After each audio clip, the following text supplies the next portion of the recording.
നമസ്കാരം, ഭാരത് ലൈവിലേക്ക് സ്വാഗതം. കടക്കണിയിലായ സിവിൽ സപ്ലൈസ് കരകയറാൻ സൂപ്പർ മാർക്കറ്റുകൾ തുടങ്ങുന്നു. ഇതോടെ സബ്സിഡി സാധനങ്ങളുടെ വിൽപ്പനയും നിൽക്കും.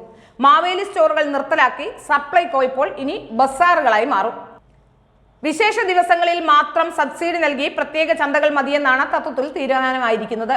ഒട്ടുമിക്ക മാവേലി സ്റ്റോറുകളിലും സപ്ലൈകോ കടകളിലും സബ്സിഡി സാധനങ്ങൾ തീർന്ന അവസ്ഥയാണ് ഇപ്പോഴുള്ളത്. ജനങ്ങളിൽ നിന്നും ആദ്യമുണ്ടായിരുന്ന പ്രതിഷേധം ഇപ്പോൾ ഇല്ലതാനും. ഇത് മുതലെടുത്താണ് സൂപ്പർ മാർക്കറ്റുകളിലേക്ക് സർക്കാർ തിരിയുന്നത്.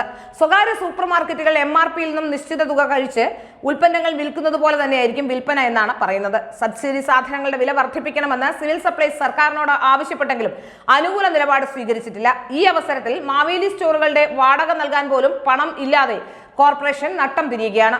ബസാറുകളാക്കുന്നതോടെ നിലവിൽ ജോലി നോക്കുന്ന കരാർ ജീവനക്കാരെ പിരിച്ചുവിടാതെ മാറ്റി നിയമിക്കാൻ കഴിയുമെന്നാണ് ഇവർ പറയുന്നത്.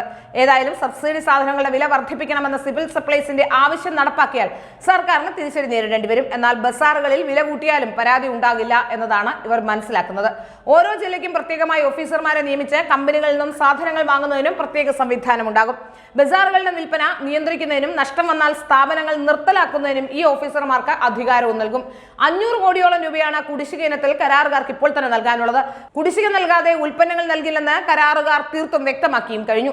ടെൻഡറുകളിൽ പങ്കെടുക്കാനും കരാറുകാർ തയ്യാറാകുന്നുമില്ല. ഇതിന്റെ കൂടി അടിസ്ഥാനത്തിലാണ് മാവേലി സ്റ്റോറുകളിൽ നിന്നും സൂപ്പർ ബസാറുകളിലേക്ക് തിരിയാനുള്ള കോർപ്പറേഷന്റെ തീരുമാനം. സർക്കാർ അനുമതി നൽകിയാൽ പദ്ധതി അടിയന്തരമായി നടപ്പിലാക്കാനാണ് നീക്കം.